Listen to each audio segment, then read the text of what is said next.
improvement in the undergraduate student retention and graduation rates.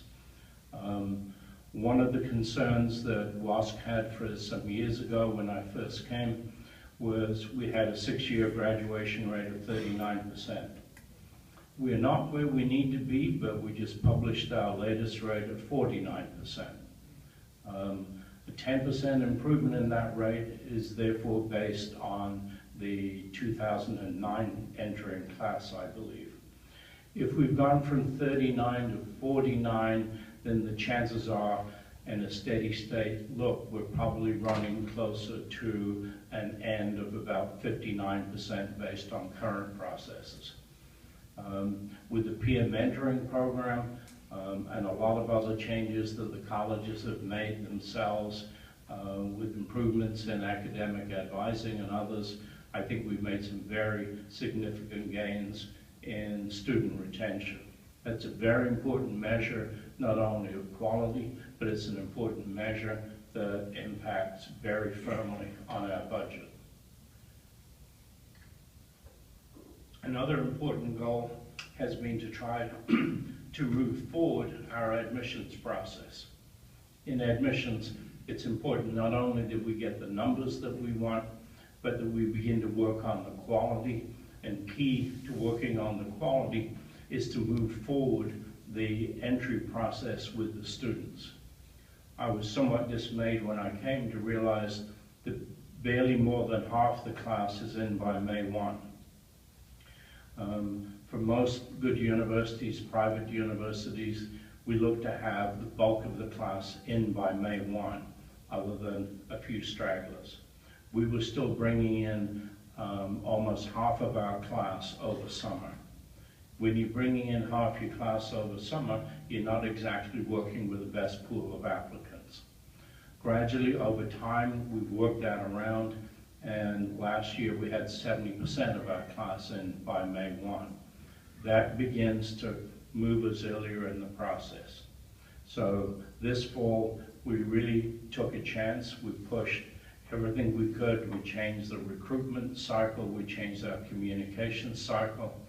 We moved from visiting fairs to push back into the high schools, and we moved all of our processing in a somewhat different way to accelerate and try to move into a much earlier admission cycle. As of December 1, we had more than doubled the number of applicants from the local area and virtually doubled our applicant pool in total for the incoming freshman class between the mainland and Hawaii. The key now is taking that near doubling in the applicant pool and over the next 10 to 12 weeks, converting that much larger and better quality earlier group of applicants into the class that we really want to see. Pushing hard on this group should bring us a stronger freshman class, giving us a 4-year class to work on.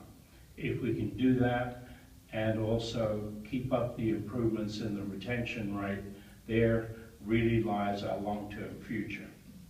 Key to that has been developing better housing alternatives for the students. Key to that also has been developing the honors program and better advising systems within each of the schools and colleges.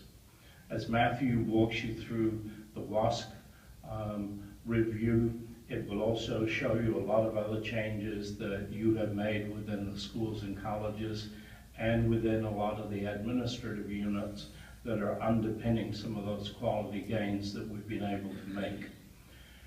It has been important that we got some improvements in our physical plant before we started this drive to push admissions earlier. If we had done it with what we had, we probably wouldn't have been successful trying to push for this earlier admissions. The students you can get in June are not the students you compete for in November.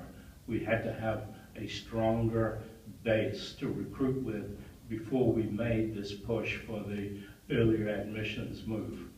So everything we do from here on in has been dependent on pushing ahead with our campus master plan.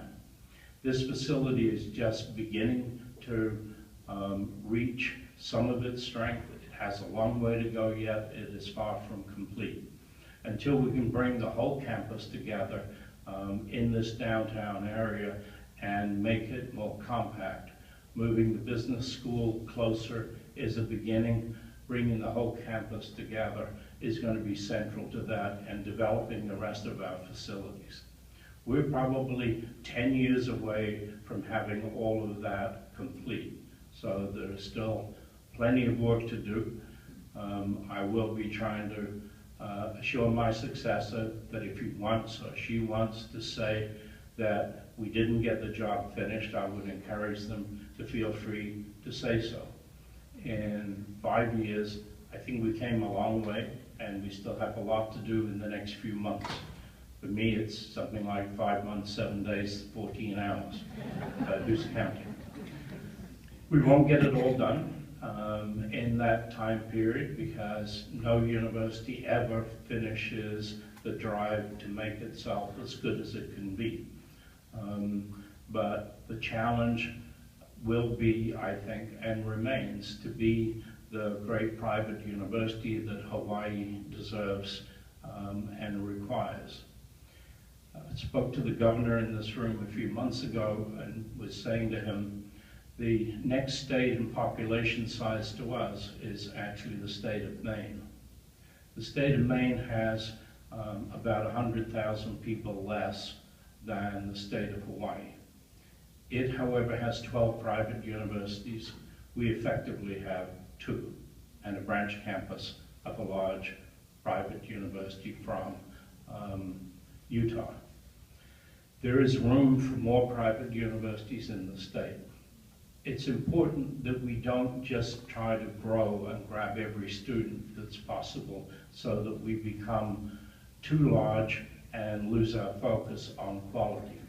It is important that we continue to drive into the quality end, because there's only room at the top end of the quality scale for a good private university. We need to hold that top spot in quality, not in size. At around 6,000 students where we are today, we can hold that top spot in terms of quality, and that's where we need to hold. In future, I should be encouraging both the board and my successor not to forget that. Not to forget that we can use more depth in the applicant pool, we can use more selectivity, more than we can use more students who may not be able to make it at a higher quality level. Quality has to be the name of the game for us so that we hold that strong top spot for the future. Because rest assured, there will be more private universities in the state of Hawaii in the years to come. It is unlikely to remain at 2. It is quite likely one day there will be 3, 4, and 5. Which spot we hold will be determined quite largely in the next 5 to 10 years. Where we go in the next few years will also be determined very largely with what happens in the next 10 weeks. With the applicant pool that we've got, following up with a different set of financial aid strategies is going to require very careful attention to the recruitment of individual students. The honors program movement, and we have some full scholarships available to attract students both to some of our elite programs in the colleges and also to the honors program more generally, will be critical. We will be much more aggressive with our second round of financial aid than we have been in the past 5 to 15 years. So we will be looking at coming back at the families in the second round over the next 10 weeks. As we watch this class emerge, we've asked for very close personal attention from all the admissions staff. We know we will get that from all the academic departments, and we look to get that from everybody inside the institution.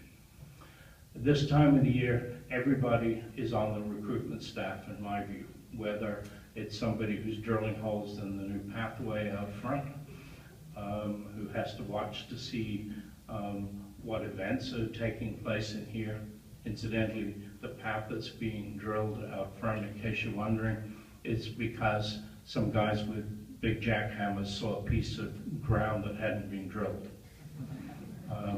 Also because we've had a donation from Toshiba of a piece of interactive computer hardware that allows people to see what's happening inside the building, around town, and on other parts of the campus. And that will go up front on the building to give people information as to what's happening around the facility and around the campus in different spots.